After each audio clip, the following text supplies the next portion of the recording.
Welcome back to round 8, the preview edition, and also at the end of today's show, we'll be doing it now, answering our fans' questions. We love to interact with our footy nerds.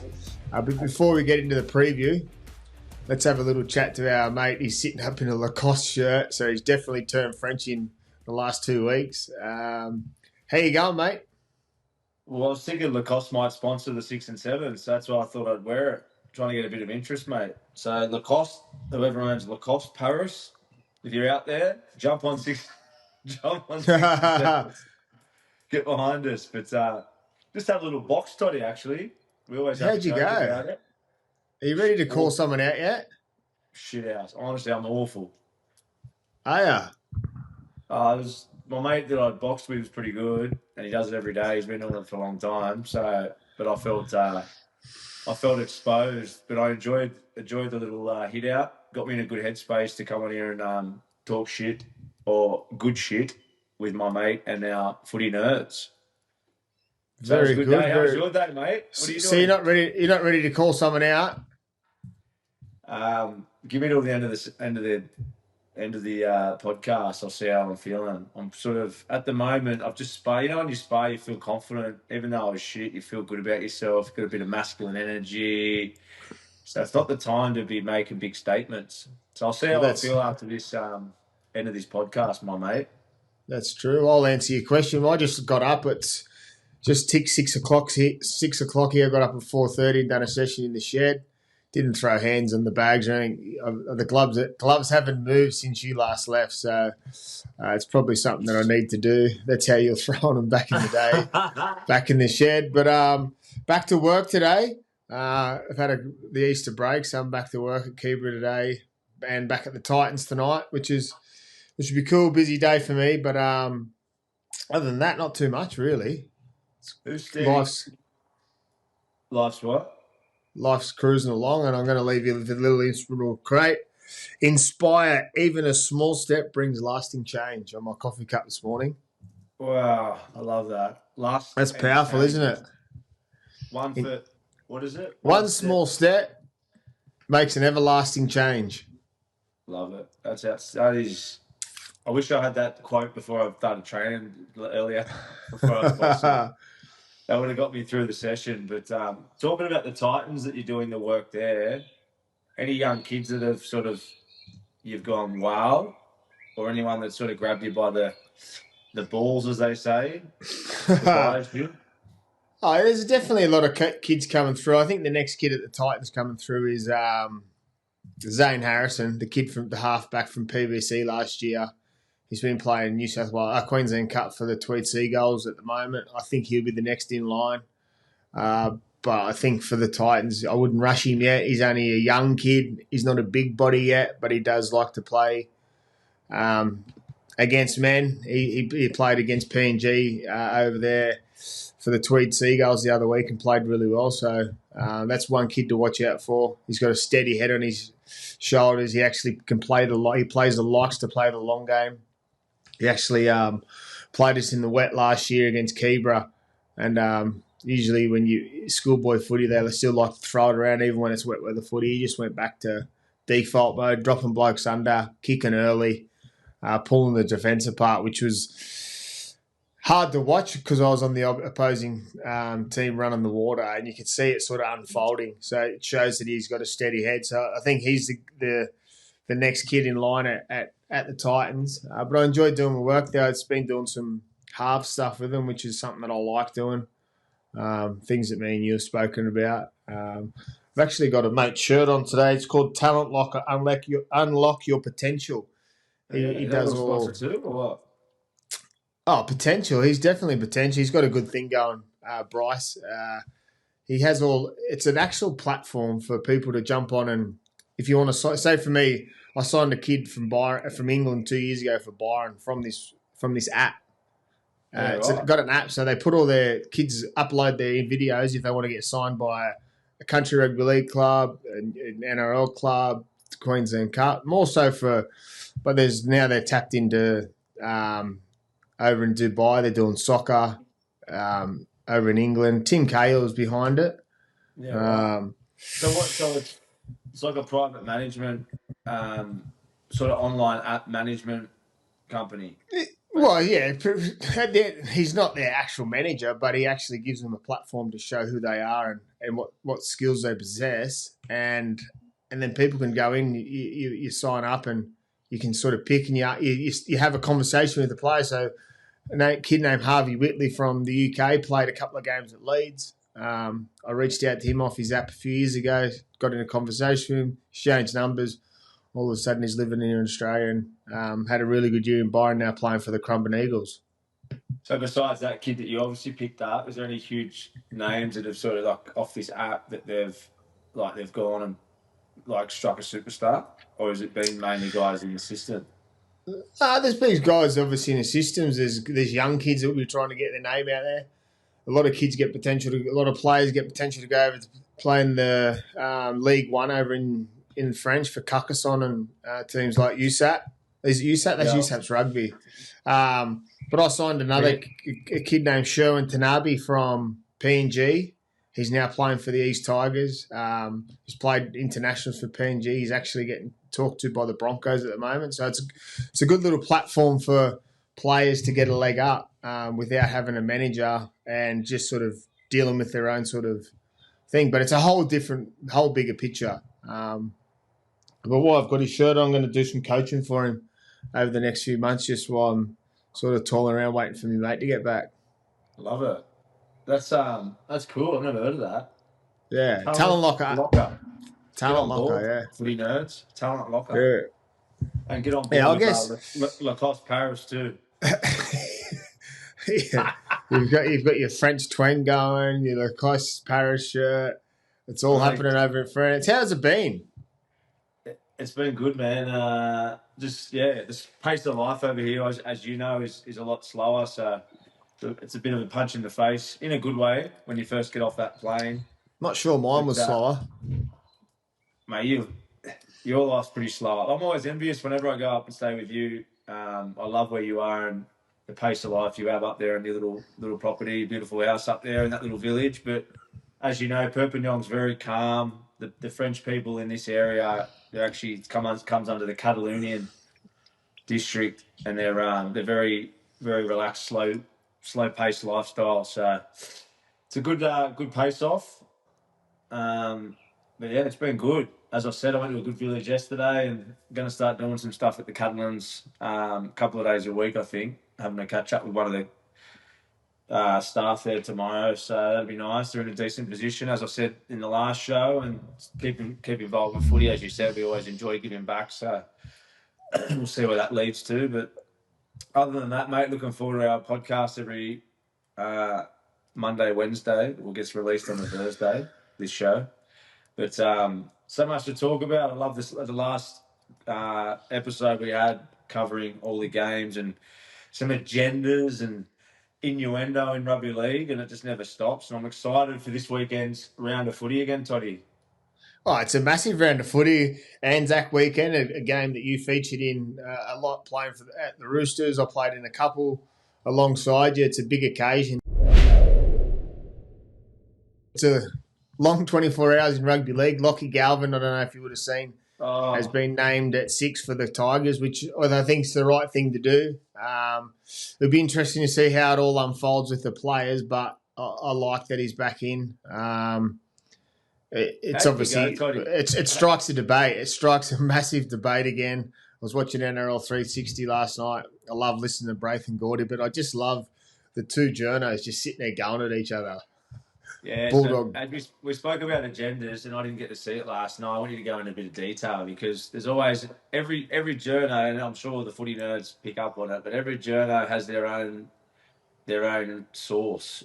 And what was the motive last night? Fill us in. I love this gossip. Well, there wasn't gossip when I'm in France. There wasn't overly emotive. They were just having a discussion if it's the right thing or the wrong thing to do, how the players will take it. Should it happen so quick? Will the senior leadership players accept him back into the squad? Last week they didn't want him. This week, do they want him? There was a fair bit of debate last night on NRL 360. They were talking about Cody Walker off contract at the end of this year and unsigned. They were having a discussion will South go backwards or forwards with Cody Walker in the team? Should they offer him a 1 year or 2 year deal?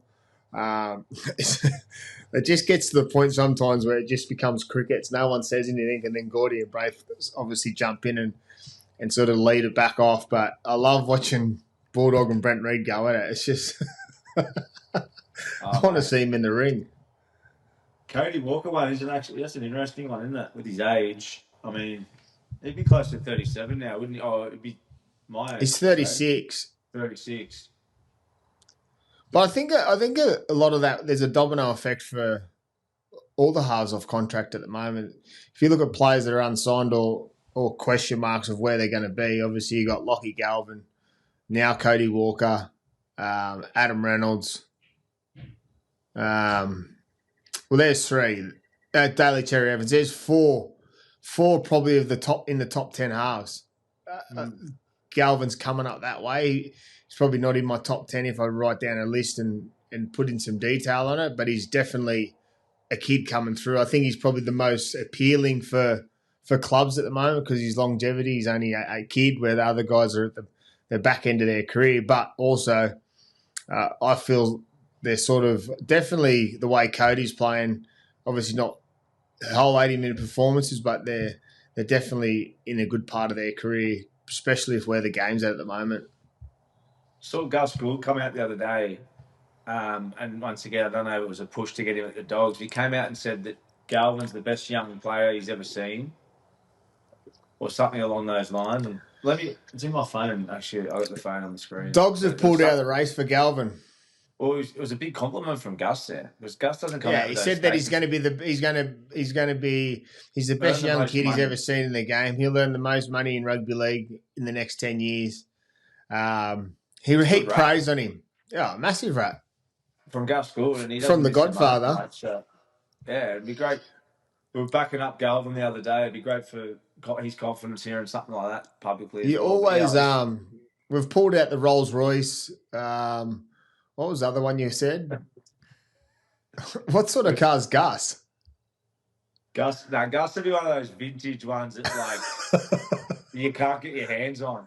Like one of those ones that are like 1930s that were in like Greece, the movie Grease. They got imported over from America, and it was like what's the movie Shelby that car out of limited edition.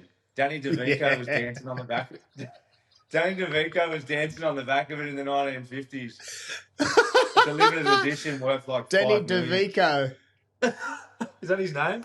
Danny DeVito, isn't it? Whatever. Luke DeVito, Danny DeVito. Yeah, I know. We know. Luke DeVito. We know where you're going, but Gus, if you're listening, you're the car out of Greece, bro. The vintage, whatever car it is. I'm going to have to find it for the next time, but I'm sure Gabe's here on the other line waiting for us for our fan questions. He might be able to find out what kind of car that was in the Grease movie. Gabe might be a little bit young to know about the Grease movie. With his grey hair, tight pants, slicked back on the back of his vintage limited edition. Hasn't even got a price tag on it. It's that valuable. I love that from you, Mitch, and it's enough shit talk from us. Let's dive into why we're here, and it's a round 8 preview. And our first game on Thursday night is the Broncos up against the Bulldogs. This is a really good clash. Broncos without Reece Walsh, but other than that, everyone else is on deck. Bulldogs 1-17, the same team that beat South last weekend, 32-0. How do you see this one playing out? I think it's going to be another win for the Bulldogs, I think, this week. How can you see them losing, Toddy? Like, we spoke about it only a couple of days ago on the review I spoke about the performance and went into detail from my perspective on how impressive it was, the defensive pressure and then the ability to play live ball footy. And we explained to the footy nerds that live ball is what wins comps, the ability to be able to play within an arm wrestle and ask questions of the defence, but then still keep building pressure with your kicks and your kick chase. And then they got their rewards late. They're starting to look more and more like a Melbourne and Penrith as the weeks go by. They started off probably a little bit building off their defence, a little bit predictable. And each week, everything's just being added to their game and added to their game. So Broncos, on the other hand, I see them with, we spoke about last week, some lethargic efforts and some laziness. And I just think that the Bulldogs will be too clinical for the Broncos this week, especially if they turn up with that sort of lackluster play that, to be honest, they've sort of done that even in a lot of their wins this year. I haven't seen them put a full 80-minute performance together, really. Probably the round one game against the Roosters. That was pretty close to 80 minutes. 100% they played 80 minutes of that one. But besides that, I haven't seen them fully consistent for 80 minutes all year. And I think the Dogs will be too brutal for them. What do you think, Toddy? Yeah, it's a big turnaround for the Broncos coming from New Zealand over the weekend and then playing Thursday night at home, which will help them. It'll be an interesting one for me is how they play with Selwyn Cobber at fullback. Obviously, Reece Walsh out. Do they change the way they attack? When you look at the Broncos, they get to a position in the field and they play the block shape with either Carrigan usually plays out the back to Hunter Reynolds, then Reece Walsh picks his side. Cobbo's not a known sweeper and known passer. Would you like to see the Broncos play back through the Bulldogs? Obviously, they're going to have that hunt mentality through the inside pressure. But also when you do hunt from the inside and try and expose a team from the outside, it does open up the middle. I'd like to see Cobbo and Stags, Shimasaki come back through the middle of the Dogs and put some pressure on their middles. I feel teams that have been playing the Dogs, because they force you on the inside to play out, it actually goes into their strengths because their defence in their centres is really strong in Bronson, Sherry and Crichton, where if you come back through their middle, I know their middle works hard, but I think if you can test the Dogs' middle for a little bit instead of trying to play around the Dogs, I think they can have some joy. I like their pack, the Broncos. In saying that, I still think the Bulldogs win, but I see a different performance from the Broncos this week, and I think they really strip it back. They play with that dogged mentality, roll through their middles. They've got Billy Waldle starting at 9 this weekend, so you'll see a change. I reckon that they'll try and focus on, while it'll be a challenge, if you look at both teams starting front rowers, Carrigan Haas up against Max King and Josh Curran, while they're playing really well, and obviously the Bulldogs are on the top of the ladder, you like the chances of their front row of getting a jump on them. So I'd like to see the Broncos sort of roll through their middle. But for me, I think Dogs win 1-12. I love that game plan, what you just spoke about, Toddy. That was a mastermind of a game plan. Listening to you, I love what you said. To break up the Bulldogs' defence, you have to play an unorthodox style. It's proven all year and even last year. You go out and play block for block and try and run around them, you're going to get thrown over the sideline. So I love what you said. Use their size to their advantage and use their big outside backs to their advantage and try and somehow throw out the Bulldogs' defence. I loved it. Yeah. Well, I believe that block for block mentality is not getting pushed out. There's still time for it because we've seen some trials on the weekend. I want to talk about a try in particular on the weekend, which was from Parramatta.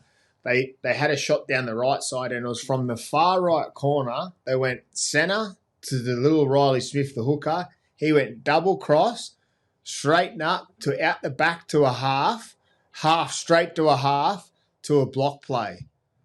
So it actually got right across their middles and got to the other side of the field and still played 3-on-2. It's when Addo Carr tiptoed down the sideline and then passed back inside. It actually freed him up a little bit. But I think from the 50 block for block, he's slowly starting to fall out because, as we know, it's practice in defence so much during the week, during pre-season. But the teams that can sort of change that up. So I'd like to see it. Obviously, it's harder. It's easier said than done. But I think if Broncos are a chance, they need to play through the middle this weekend. And when I say play through the middle, I don't mean just barge over the top front of the middle. They need to bring their outside backs through the middle and make their middle for the Bulldogs work. Change angles. I love it. Change angles. And the game we just spoke about before, Friday at 4 p.m, the Anzac Day clash. The Sydney Roosters up against the Dragons. The bookies have got the Roosters. They're $1.79. The Dragons at $2.05. How do you see this one playing out? It's as I said, it's a game you've played in plenty of times. It's a big occasion. It'll be packed out crowd. There's some emotions behind it. The way the lead up to it is. So how do you see it going? Weird odds that. Just off hearing when you just said that about the bookies and the favouritism towards the Roosters, I don't think it's that far out of whack. I actually think the Roosters are the underdogs in this game. I'm going to back the Chooks, but I think on form and the way the Dragons have been playing. Wow. Yeah, I think the Roosters are the underdogs, and I'm backing the Roosters. But I'm interested. Yeah, it was quite interesting hearing the odds there and how much push there is for the Roosters to get this one. Historically, over the time I was there was actually a lot of our percentage of winning against the Dragons, even though we were usually better on the ladder. We didn't have that much success against the Dragons on Anzac Day. That might have changed over the last few years. I'm not sure. I haven't looked up the exact stats. Maybe Gabe can suss that out for us. But yeah, I think it's going to be a close game. As we spoke about in the preview of review of the last weekend's game, Roosters Penrith game, the edge defence for the Chooks, they need to tidy their D up because Gutho, Valentine Holmes, and Lalua, I always get tongue twisted there. On that left edge is going to be dynamite. Flanagan there playing his nice little block plays. They're silky, the Dragons, so it's going to be a good game. So do you want to change your bet? What's that? You want to change your bet? You sort of went the Roosters and now you're pumping up the Dragons. No, I just said I think the Roosters are the underdogs, not the favourites, because I think the Dragons on form are playing better, but I'm backing the Roosters. So I was surprised with the betting, but I don't gamble, so I don't care. But it's just an opinion on form. I'm backing the Roosters. When's our man Sammy Walker coming back, Toddy? They're saying 5 weeks, they're saying, which would be a handy inclusion to any team, but he'll be back there. Obviously, they probably won't rush him to see where they're going, but he'll be a handy inclusion to that Roosters team. Young Hugo's played well his first week. Last week wasn't as effective, but that happens when you're playing with the big boys. But I'm sure it'll be better this weekend. I'm going to go the Dragons. I just think the attack you just spoke about on that left edge is just going to be too much for the Roosters to handle. Valentine Holmes will get a double. And Gutho will get man of the match, the Anzac Day medal. In recent years, boys, the Roosters have won 5 of the last 7 Anzac Day clashes. Yeah, maybe that's why the bookies have got the Roosters are $1.80. Gab, I was just talking from my time there, which would have started 20 years ago. And there was a period there where we didn't win many. But as I said, that might have changed. And as you said, it has 5 of the last 7, the Roosters. So maybe let's be honest, the gambling people would have more of an idea about odds than me. I don't gamble, but Roosters are underdogs for me and Roosters win. Toddy? Well, I think the Dragons. Moving on to our next game, second game of Anzac Day is the Warriors up against the Newcastle Knights over at Apollo Project Stadium in Christchurch. This is a big game for me. I think the Warriors, the way they performed last weekend, they showed that they've got that performance in them, especially over there. It's a tough day in the office for the Knights. They need to find something, and they need to find something real quick because I reckon we spoke about the journos. I reckon the daggers are going to start coming for Adam O'Brien over the next few weeks. There's already a push for Arthur to go there. So when there's smoke, there's fire. That's a funny one. If they're pushing Brad Arthur, I think they're pretty good mates. Brad Arthur and Adam O'Brien, sort of. There's no mates in rugby league, Junior. There's no mates in rugby league. You're right, mate. Well, we spoke about it in detail on Monday about the Knights and their lack of ability to score points, not only this year but also last year. And they're in a form slump at the moment. And I've got to go to the Warriors this week at home. We said on Monday as well, the Warriors are just cruising along nicely, finding ways to win.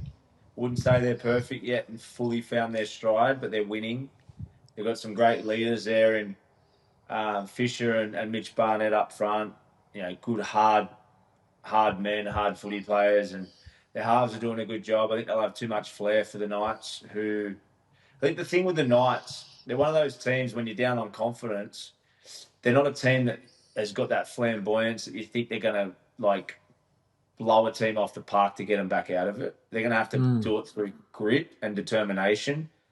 And I just don't see where the points come from unless Kalen has a blinder. Yeah, I'm with you. I think the Warriors win. They welcome back Chance Nickel-Clockstad. Tua Picky goes to the wing for him. But for me, I'd like to see the Knights. Obviously, they say they're a heavy reliance on Kalen. I'd like to see Kalen play like he did a few weeks ago when I think it was round 2 where he played on the ball, first receiver, was in the play a lot more than the other halves. Obviously, Fletcher's off the cuff ad-lib footballer. I think if Kalen can create the space for Fletcher, by Fletcher being second fiddle to Kalen, I think it opens the game opens that left side up a lot more. I'd like to see him roll through the middle as best they can first and then have their big shots from a longer point, not from a 50. I think they're too predictable if they go from the 50. I think they can cause the Warriors trouble on their left edge, and that's Kalen's favourite side, going down that left side. The Broncos had some jaw on the weekend there, but I think it's just going to be too hard of a task over there in New Zealand, in Christchurch for the night. So I've got the Warriors winning. Yeah, Warriors for me too. Our third and final game of Anzac Day is the Storm up against the Bunnies at Amy Park. Storm for me for this one. Surprising upset last week against the Dolphins. Great start. As you said, Harry Grant's out. Harry's still out for a couple of weeks, but I don't see the Storm staying down 2 weeks in a row. I just think they've got too much footy against the Bunnies. And I just think with Lewis Dodd coming in at start? No, Bud Sullivan's a halfback.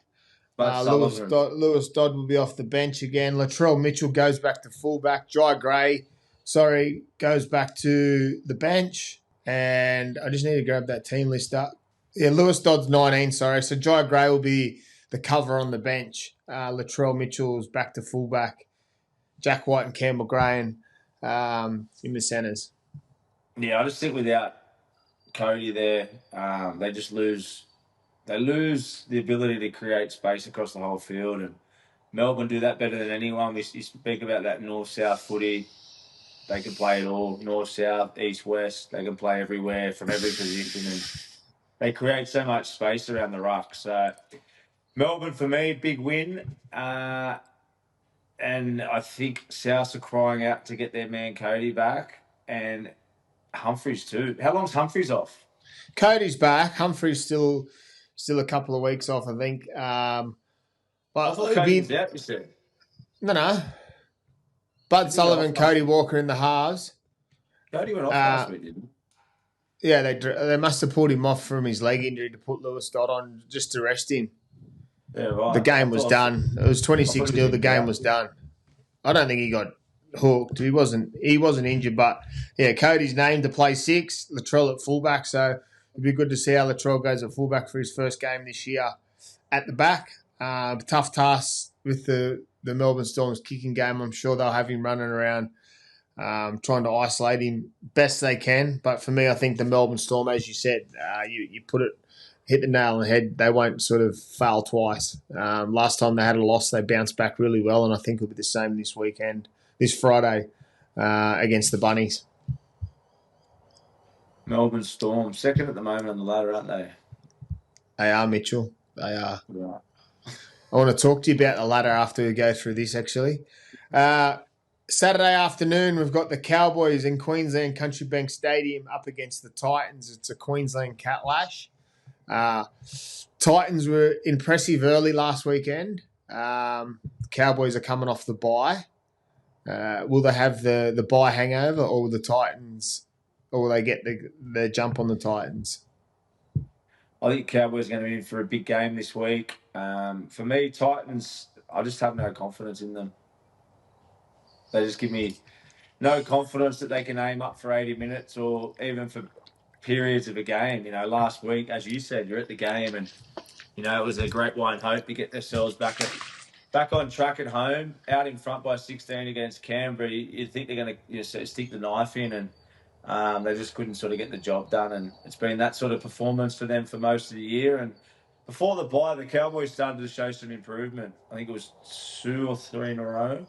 They obviously had the slow start, but they started to play some decent footy. So I think the Cowboys coming off the break, as you just said, the break can be a burden or a positive. Sometimes you can come to your first game after a bye a bit heavy-legged, or you can come out of the blocks with fire up your backside. So how they come out of the bye is obviously going to make a difference. It's going to be determinate, but I think they'll be too good. I think they got too much quality and too much, too many big players across the park for the Titans. Is the Titans? The Titans going to improve? We talk about Kieran coming back, and where are they at, Toddy? The Titans. I think if I was in the Titans camp this week, I would have watched the first 15 minutes from last weekend and sort of, obviously the game's not 15 minutes and 80 minutes performance, and you need to put that in, week out to get wins. We can understand that. But I think if they can focus on what they've done really well in that first 15 minutes, and it wasn't outlandish football, it was completing, get at the end of their sets, letting Tommy Weaver find his kick, getting into nice positions on the field, making the other team work and either complete their set or not complete their set. And that's what the Raiders done. They handed over the ball cheaply because the Titans built pressure through the kicking game with Tom Weaver and playing a nice, steady game of controlling game, the way to put it. And so for the Titans, I think if they can get in that long game mentality and then because they've got some strike players in their team. Obviously, Big Fafita's back on the bench this weekend. I just think for me, the improvement from the Cowboys leading into the bye is leaning towards a win for me. I think the Titans, if they can play similar to what they did in that first 2 minutes for 80 minutes, they put on a tougher challenge. But I still think the Cowboys win up there in North Queensland. Go the Cowboys.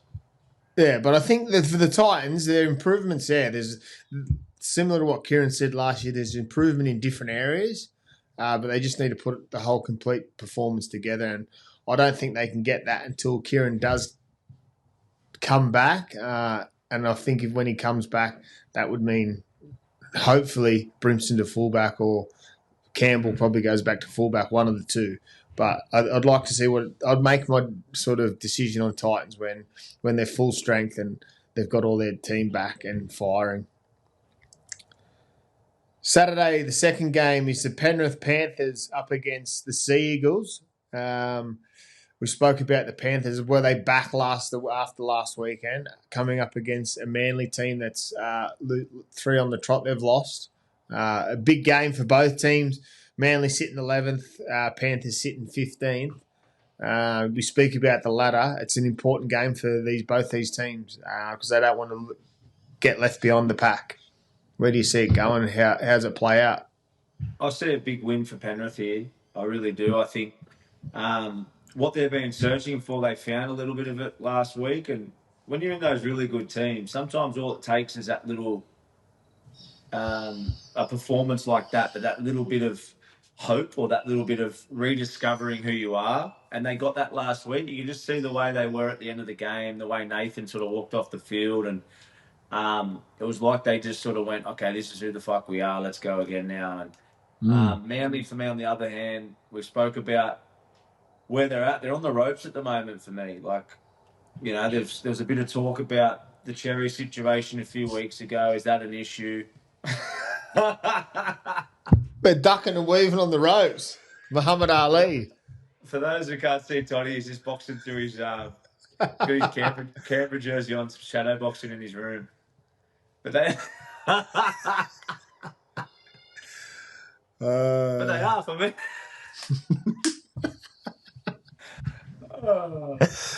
That's a good laugh. No, but they for me they're on the ropes. Yeah, I'm with you. I think, like they got to get themselves out of it. I feel like we spoke about it. The Cherry Evans situation was sort of looked like it wasn't an issue. Had a big win straight after against Parramatta, I think it was, and then since then they've sort of gone down. I'm not saying for 1 second it's because of Cherry, but there's going to start to be innuendo around that. There's issues around their defence. Are they resilient for 80 minutes? I don't think they are. I've said that a fair few times. They play for 80 minutes. They're still yet to prove it. Can they win without Turbo? There's so many question marks on Manly at the moment, and I just think Penrith this week are going to go to another level again. They're on the ropes. Toddy, show us how you spar again. They are on the ropes, and as you said, the Cherry Evans. I'm just going to talk while I'm shadowboxing. The Cherry Evans, the Cherry Evans decision was made 5 weeks ago. They had a win the week after, and then they've had 3 consecutive losses since. Who's the player to get him out of it? Is it Cherry? As you said, they missed Turbo. He's not going to be able to drag him out of it this time.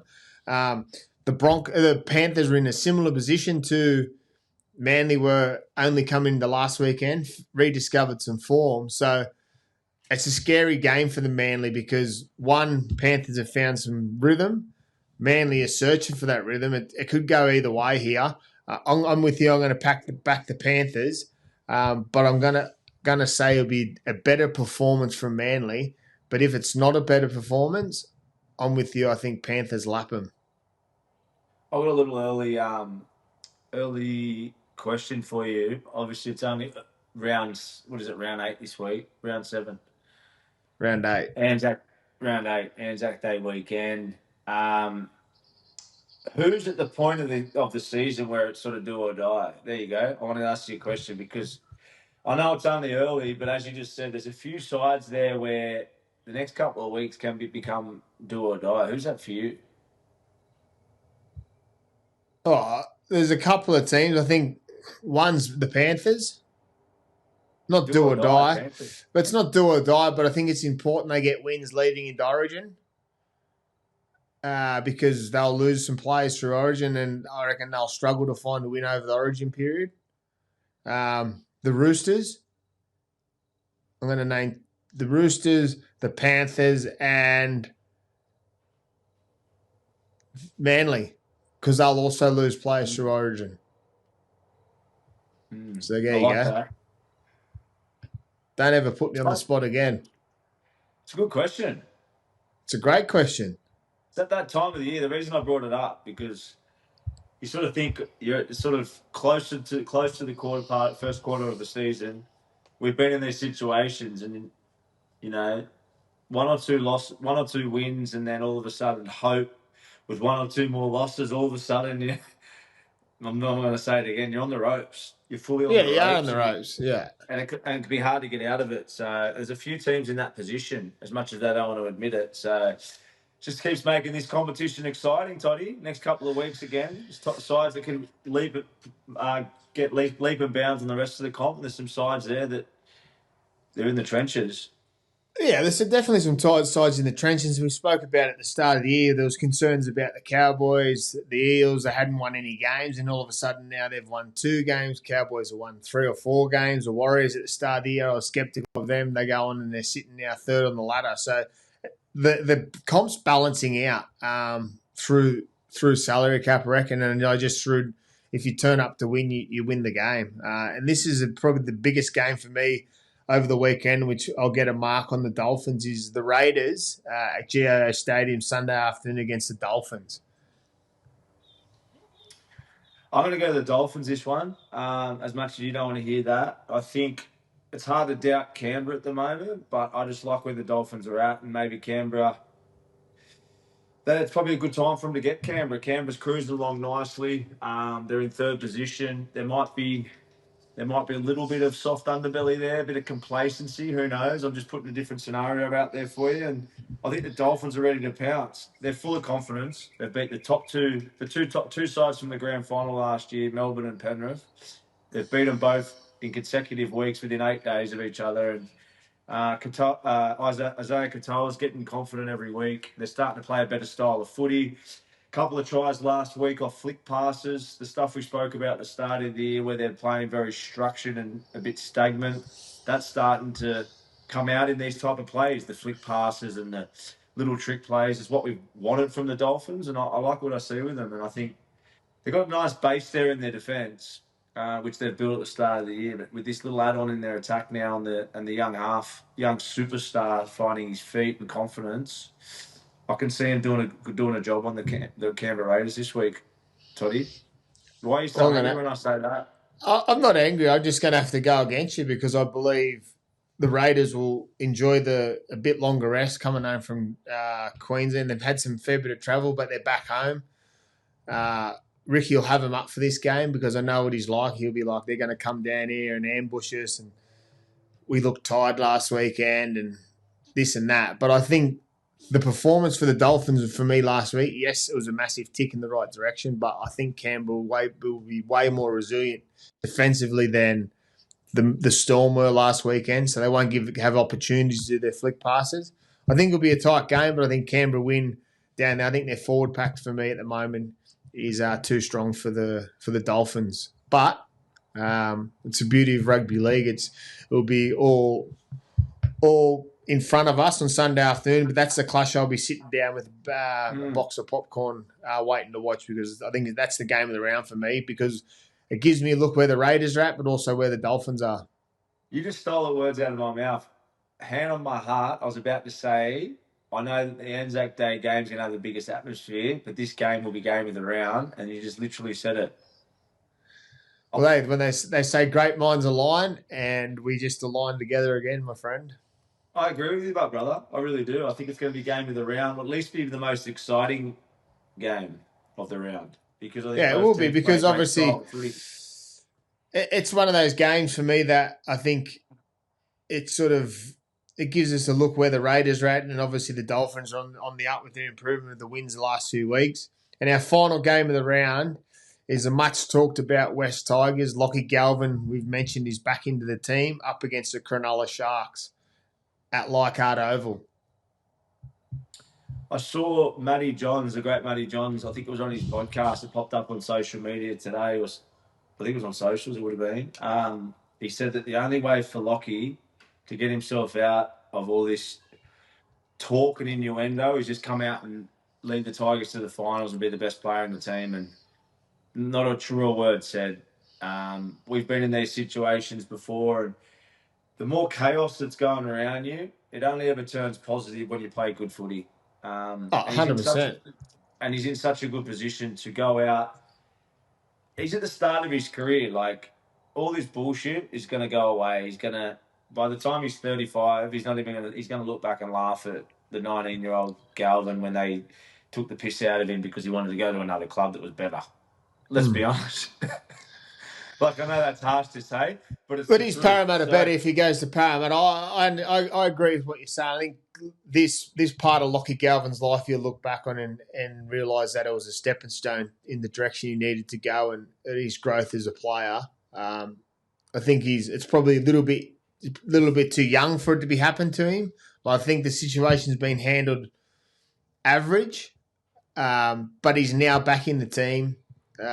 His performance this Sunday will be judgmental by everyone because the fans will be wanting Lachie Galvin to play well, but also they'll be bitter that if he plays well, that they'll be more bitter that they're losing a player like Lachie. If he plays poor, the fans will be into him. So he's got to be in for it because the noise won't go away until he's made a decision on where he's going to go. So that innuendo of where he's going to be at it, if it's what club it's going to be at. So for me, if Lachie Galvin continues to play well and the Tigers win games, the noise stays in a positive. If they're losing, I just see the knives coming for him also, because it's an easy out. It's an easy excuse for the Tigers, and it's a tough challenge coming up against the Sharks the way they're playing. Their right side attack's lethal at the moment. It's the hardest game to probably come back into, isn't it? You're playing against a top four side, against Cronulla. But as you said, he writes his own script, good or bad. It's the exciting thing of being a young player as well. Like, take this challenge on and just go out and have fun with it. But, yeah, Cronulla for me will be too good this week. As you said, they look silky all across the park. They're playing a great style of footy. I think that'll be too good for the Tigers this week. Yeah, I'm with you. I think the Sharks win and they win easy this weekend, and it just puts more pressure on the Tigers. Well, that's our round 8 preview wrap up. Our next part of the show is our fan questions, the ones we love.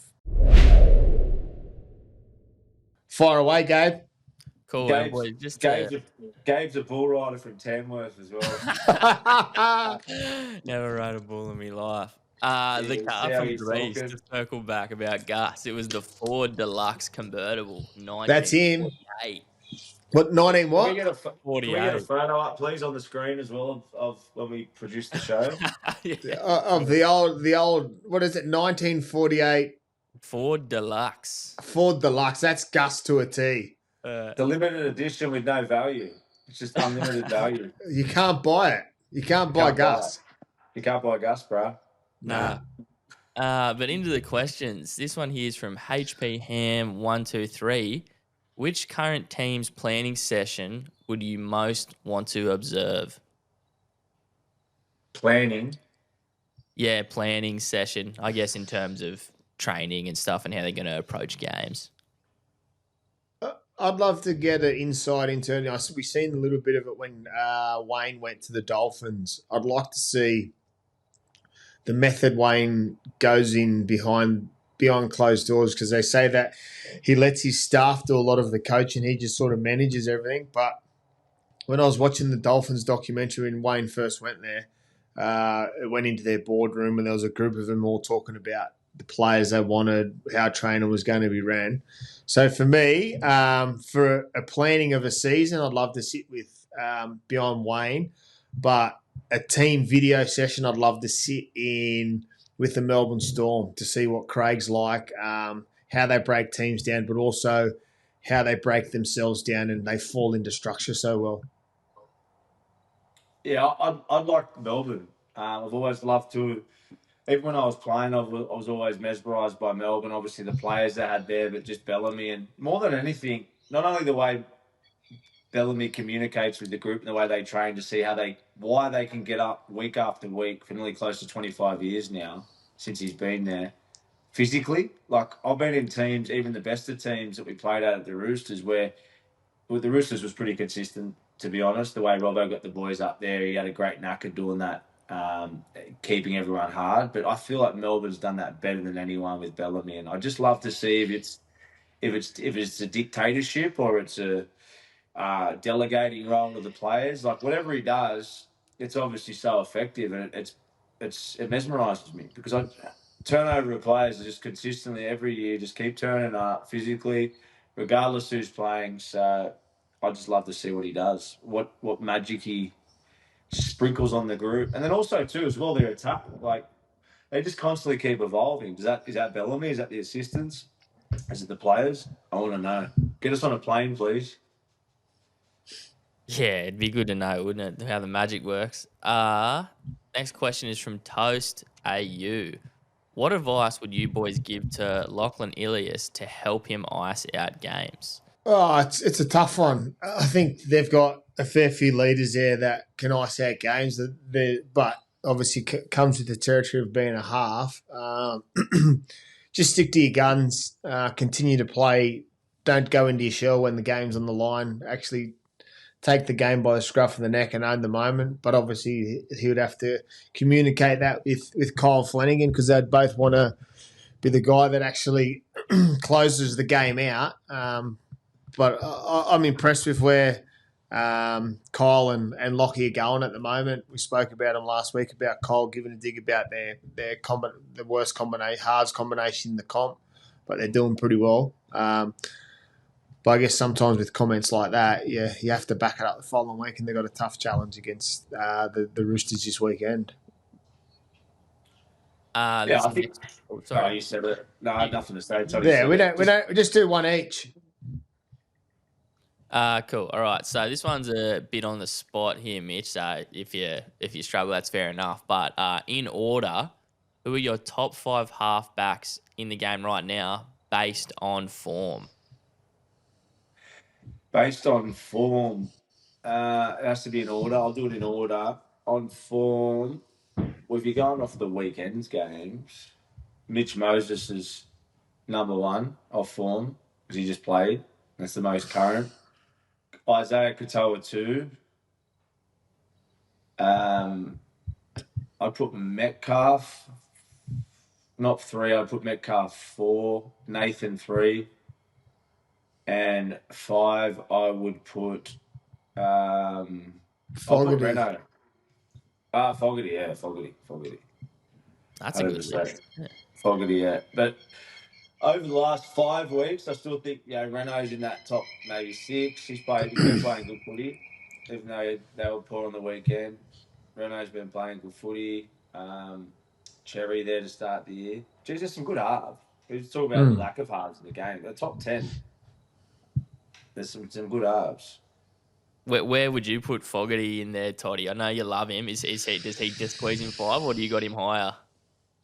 No, I think if we're going on, there's the question stated, we're going off form. Mitchell Moses' performance on the weekend was really good. I'd have probably, over the last few weeks when we were looking at form, I'd have Katoa sitting at 1, Cleary 2, Moses 3, Jamal 4, Metcalf 5. So in the similar names, but just in different order. But it's a really good question. And as Mitch said, when you start to talk about things like that, and they say the quality and the number of halves in the game, when you start putting the list down, I think the term's loosely used that we don't have quality halves in the game, or we don't have enough, because when you start rattling off the sixes, that you get another list. But it's about what's coming through. I think there's always the question. So we need to always focus when we talk about it. It's the quality that's coming through, but you don't see the quality until they're ready to come. And you look at the halves now, they're playing to a longer age. So these younger kids are sort of waiting in the wings a little bit longer than they normally would. You know what, Toddy? When I was just when you were talking there, I was thinking, when they say now the halves are more limited, like through the 90s and 2000s, besides the top 10, do you reckon there was more depth? Probably not, because you don't know who was coming through. Like it's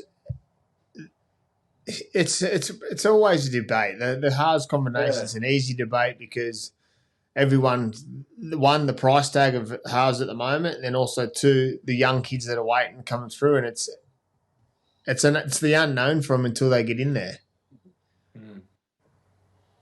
Next question here is from Stacey. As a Victor Radley and Roosters fan, what does Victor have to do with his game or tackling style to prevent further head knocks?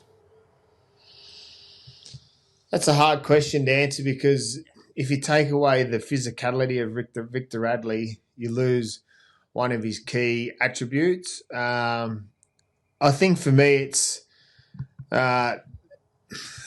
maybe limiting his minutes. So it looks like sometimes his head knocks, or it's a hard one, because you look at head knocks, sometimes it looks like when they're tired that they put their head in the wrong position.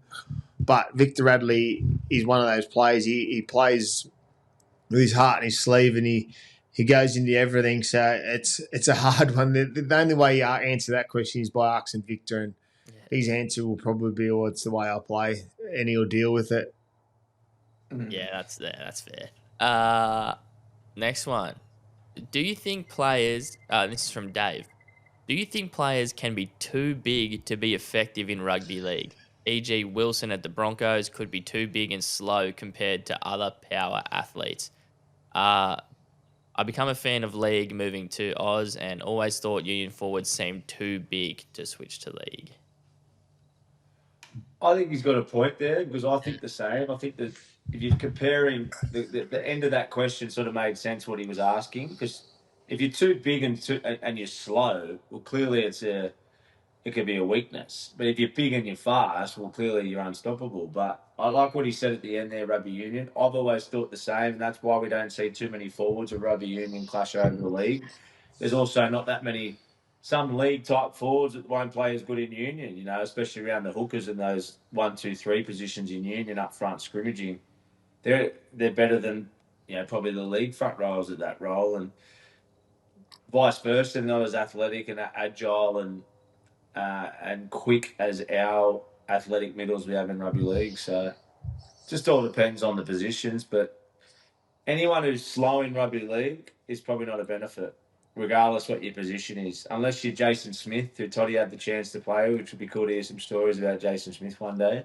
The great Jason Smith, what a champion. But unless you're Jason Smith and you can play slow motion and you've got the best skills and vision in the world, I don't think not having speed is an advantage in any Well sport.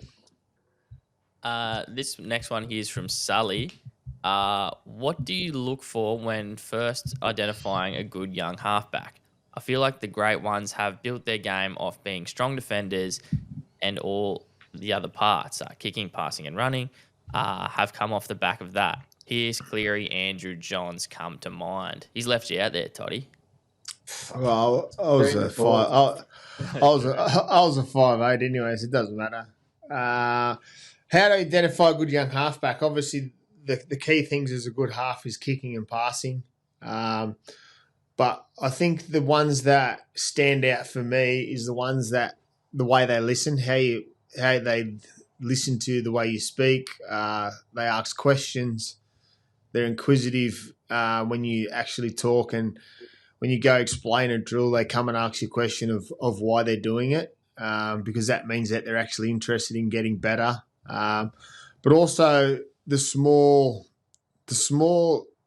tweaks you give them to go away and practice, small things that you can sort of measure the next time you see them, is a big one for me. But in game sense, the ones that are actually hands on ball, good runners of the ball, like to take the line, and as Mitchell always speaks about, great in defence, and that little bit of the scallywagness in them, I think makes a good halfback. Next one here is from Norman. Question regarding Terrell May. I understand he plays big minutes and is going great in Daily M's, but is that the best criteria to rate a forward? His post-contact meters aren't the best when you compare him to Payne Haas. So I want to understand why he's so highly rated. I'm a big Roosters fan, and from his time with us, and also from seeing his time at the Tigers, I see a lot of hit-ups, not much sting in those hit-ups, and he comes off looking like he's got plenty left in the tank. Don't we need our forwards to be going hard every run and bending in the line and then coming off for a well-earned rest? That's from Norman. Well, Norman, what do you want more from someone? He's missed three tackles in about 3 weeks. Playing in a team, let's be honest, is a sort of underwhelming forward pack compared to the top 4 sides you just spoke about. I'm not sure about post-contact meters, but Payne Haas is probably the best post-contact meters since Glenn Lazarus.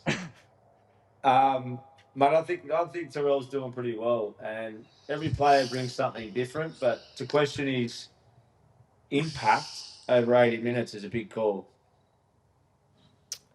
Yeah, I'd agree there. But thanks for the question anyway, Norman. This one's more of just kind of a comment and just how you guys feel about it. Hey, fellas, I would love if you had a chat with Ricky Stewart. He never seems to get a mention regarding being a 7. It would be interesting to listen to you guys talk to him. Up the milk. That's from Matt.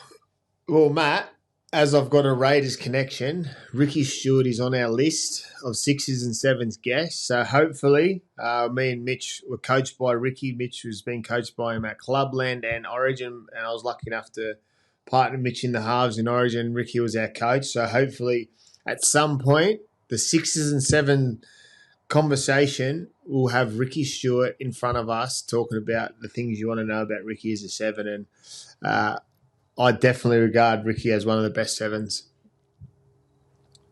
Last one here before we get on to some hotlines. We've got a couple of them too, which is good. This is from Nath Day 29 on Instagram. Always wanted to know your thoughts on the CDRL Grand Final against Brothers. That's me, Nath. Hope you're well, buddy. It was good to rub shoulders with you back in 2009 before I went on to the Roosters. It was a special year, that one. We went through, obviously, the Athen Roosters had a light year the year before, and we went on to the grand final, and it was a tough afternoon against Brothers. It was just one of those games that they just sort of got the jump on us early, and we sort of couldn't pull it back. But it was a special moment to be up there in Atherton and play with some really good guys and meet Mick and Marie, and obviously being in the CDRL community was really good. Yeah, disappointing afternoon, but it was good to make it. Good stuff. Righto. We got What's a couple of Toddy? hotlines. Yeah, I don't have to ask you. So Wouldn't have a clue. Okay. I've got the brain of a sieve. I don't remember shit. This is how concerning as it is. My sister messaged me last night and goes, "Oh, do you still have my credit card?" I'm like, "Nah. Why would I have your credit card?" She goes, "Oh, I got you to go buy some Christmas presents for me, the kids." She was busy on Christmas Eve and gave me a credit card to go to buy her daughter some presents. And she sent me a list of the places. I don't remember doing it. I honestly still don't remember doing it. I looked in my wallet last night, found the credit card. So I've had it since Christmas. It shows I don't go to my wallet much. I just tap my phone, but it was just bizarre. The repercussions have been bad, boys. You lose a few brain cells. Good stuff. You ready to jump into some hotlines, boys? Yeah. Let's hope Con's got on the line. Con, come on, my brother Con. G'day, guys. Mitch and Todd. It's Con Julius here, mate. Hope you're well. Again, great potty. Really enjoying it week in, week out. Keep it up. Best thing on radio or on Spotify, I should say. Question for this week. With the success of the Bulldogs in the first 5 rounds, being 5-0, and on the back of the best defensive effort across all teams, my question is, are we about to embark on a new era where defence will be dominating games? Or will the present and any proposed new rule changes not allow for that? So my question is, are we going to start seeing a lot more defence and defence really dominating games? Or is the way that the current rules that we have in place and any enhancements that we might look at introducing, and Peter V'landys might be looking at this, will it mean that attack still comes up on top in moving forward? So really interested in your views. Again, enjoying the podcast. Keep it up, and we'll talk soon. Thanks, Mitch. Thanks, Todd. Bye. Con, brother, you've got it wrong, my man, because over the last 20 years, we spoke about this before, defence has always won games. The stat, what was the stat? I think we brought it up in the show a couple of weeks ago, that since the Tigers won in 2005, every competition that's been won since then, since 2006 to now, it's only been the top 2 defensive teams in the competition that have won. So sorry, brother, it is one off the back of defence. But I do agree with you, and I've only thought this being a retired player and watching the game now and how fast it is, and obviously a few of these coffees we've had the opportunity to speak to halves about, especially the older halves. It's been good asking them the change, because I feel like there has been a shift. From my point of view, watching as a fan, there's been a shift, and sometimes you do wonder whether defence has as much influence over a game as it used to. But I still, from my point of view, 100%, you've still got to be the best defensive team, and there's no doubt you've got to learn to defend differently. There's more of an open style of footy now, so defending more one-on-ones, defending on the back foot more than it used to be. For an example, when you're a Roosters fan, I know those games we used to play when we played Melbourne for years, and some of those games, honestly, you wouldn't even get out of your 30.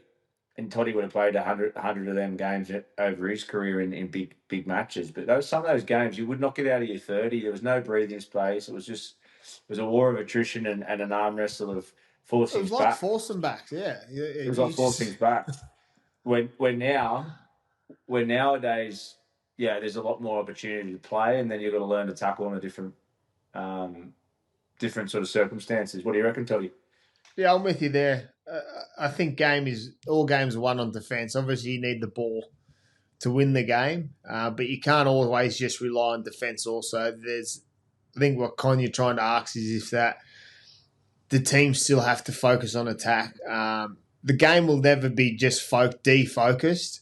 while defence and keeping teams to a limit of points is the end result, but you also have to score more points than the team that you're playing to win the game. So I think for me, while defensive focus is going to get more and more on the spotlight for teams moving forward with how fast the game's going, how they actually handle the six against, the momentum and things like that. But that also comes back in their attack, and we see it with the teams. You look at Mitchell Moses on the weekend. The kicking games is an important one to expose that, because it makes teams come from further out of their own end. But very good question, Con. It just happened for a reason. We're hoping to get a message from you, and you're the first cab off the rank. So thanks again, Con. We love your support. And when we get on top of our apparel, we'll shoot some your way, buddy, because I believe you're one of our biggest footy nerd supporters, and we love your support. So thank you very much, Con. He's a champion, Con. I've cherished my time being able to see him at the junior footy, and he's a great, great man. Very intelligent man, actually quite successful in what he does as well. He's a smart businessman, so good guy to chat to about all things. Love you, Con. Let's jump into the next one. Hey lads, Fraser here, loving the potty. My question is for Mitch, but also happy to hear Todd's thoughts as well. It is on the comments from Bulldog Richie earlier this week on NRL 360. He compared the criticism on Ilias to what Mitch was receiving in the media early in his career when he was the main playmaker at the Roosters. So I was just wondering how Mitch handled all the external pressure and what kind of advice he would give to Ilias. Cheers. I didn't realise Bulldog dragged me into these innuendos. I thought I was safe and home and hosed. Mate, great question. I think as young halves, and Toddy can jump on and off the back of it, I never saw, you do cop plenty of criticism, but you got to learn to love it. You got to learn to accept that it's all part of the good. Like, I got so many compliments and probably overrated at times when I was playing not even that good. The part of being a half, you got to ride with the highs and the lows, and you got to enjoy all of it. I mean, it's never nice to be bagged or criticised, but it shows a weakness in yourself if you're reading that stuff, and you got to deal with what that weakness is. If I'm looking for, as a young half, my advice to Ilias, if you're looking at validation off someone else, a journalist or someone else to get you to feel good as a player, well, you got to go and deal with why you're doing that, if that makes sense, because you can only get yourself out of situations, good and bad. And I'll say this, and I remember Jimmy Dimmick was my Jersey Flegg coach, a great man, great player, great coach, a good mentor to me. And he said to me once after a poor game in Jersey Flegg, rugby league is 1 week in rugby league is a long time. It was the best bit of advice I ever got, because I had a really bad game, and he said 1 week in rugby league is a bad time. Week after, I got man of the match. And that sums up the halfback journey, the NRL journey. So it should be water off a duck's back, and the way to do that is just believe in yourself and don't listen to the bullshit. Toddy, what do you reckon? And half the time, the pressure and the noise is coming from dribblers that have never put a full pair of footy boots on. So, Lachie Illis, just sort of focus on your own game and not worry about the dribblers. Good stuff. I think we've got two more here. All right, lads, got a question for you. I've been having a yarn with one of the boys at work who's a mad South supporter. We're talking about the dilemma of the Jai Gray and Latrell Mitchell situation. What do they do in a full-strength team? I believe they move Latrell to centre and Jack White into lock while keeping Jai Gray at fullback, but he believes Jai Gray will be out of the team.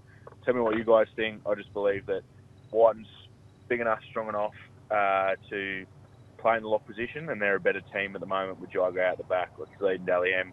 Just seems silly to me to drop him out of the team. Obviously, this is full strength with no injuries. So let us know your thoughts. I don't mind that little toss-up with Jack Whiten at lock. So thanks for the call, and I love the fact that the boys are having conversations and then ringing up 6 and 7s. Right behind you, boys. More of it, please. This is what we love, these debates with our mates as well. So I'm feeling you and appreciate it. But as I said, Jack Whiten's a lock. I don't mind that. I haven't thought too much about that. I think Jack would definitely do a good job there. But for me, it's not a move to be made.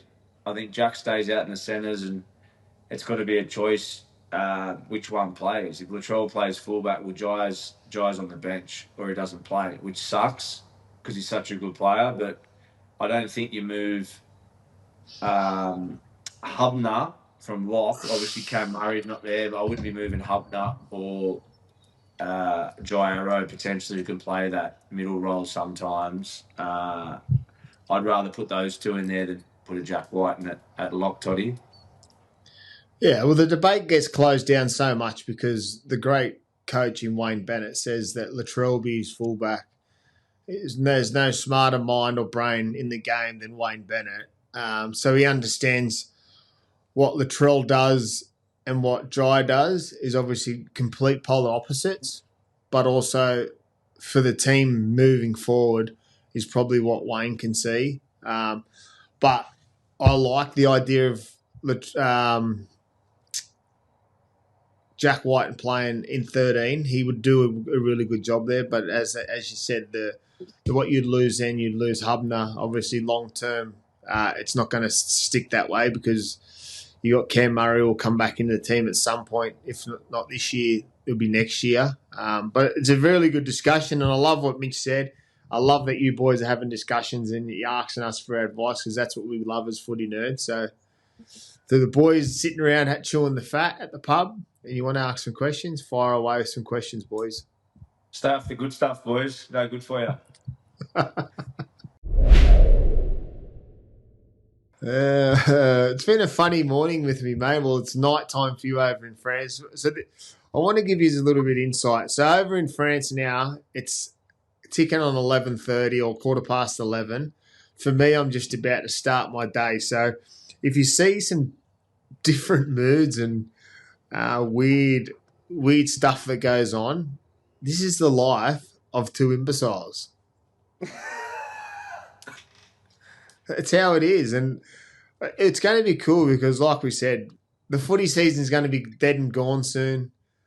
There's going to be plenty of time for us two dribblers to talk some shit. So I'd like some, and it's not going to happen for a while, but to our footy nerds that do listen, I want you to have a think and put your minds together and start jotting them down for the back end of the year, the stuff that you want us to talk about, because we've got the freedom to sit here. I can sit here as much as I want. Mitch can sit there as much as he wants, and we'll chat about shit. And it can be anything. And that's the thing. If you ask and you request it, we talk about it. You know what's funny, Toddy, and I hope that our footy nerds have seen the fact that we've eased into this podcast world. I swear, that first episode, we looked like I talked about poles in your ass the other week. We had all sorts of shit up. We had all sorts of shit up our ass. We were that stiff. So I think hopefully each week it's becoming more of our own personality, and you sort of get out of that footy world. And we're hoping this podcast can be as honest and as brutal at times or truthful as can be. That's what we want to give the fans. And as you said, there's plenty of black books of dark stories. So hopefully we can bring out a few over the time and educate the boys, especially the boys out there having a smoke on the construction sites, talking footy and ringing up us for opinion. Appreciate that, eh? That made my night, made your morning, getting some lads ringing up, talking and including us in the conversation. It's a great feeling, and like you said, when you put something together like this, it's all about a community, and let's keep building it, brother. How do you say footy nerds in French? I don't know. Well, that's a wrap, boys. Thanks for boys and girls, to our valid listeners. Thank you for your questions. That's our round 8 preview done and dusted. Remember to have a great week and enjoy your round of football, and we'll see you all again next week. But from me and Mitch, we love yous and we thank you for all your support, and have a great week. Au revoir, which means bye.